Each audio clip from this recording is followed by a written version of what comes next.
Chief minister Revanth Reddy ने आज नाबीना तलबा में मौसीकी के आलात तकसीम किए। जुबली हिल्स पर अपनी क़यामगाह पर उन्होंने ये प्रोग्राम रखा था। करीमनगर ज़िले के वेलफेयर डिपार्टमेंट की निगरानी में नाबीना तलबा को मौसीकी की तरबियत फराहम की गई। उस मौके पर वज़ीर पूनम प्रभाकर और अडुलरी लक्ष्मण भी मौजूद थे। वज़ीर आला रेवंत रेड्डी और वज़रा के तलबा ने अपनी महारत का मुजाहरा किया और गीत गाकर सुनाया। इस मौके पर वज़ीर आला ने तलबा के गाए हुए गानों की CD भी जारी की।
चीफ मिनिस्टर रेवंत रेड्डी ने एक हादसे में दोनों टांगे खो देने वाले राहुल की जिंदगी में उम्मीद की किरण रोशन की।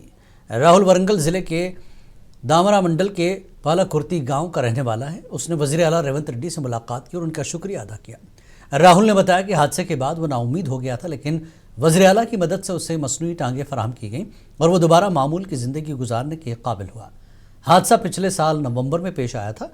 कुछ शरपसंदों ने उसे ट्रेन से धकेल दिया था।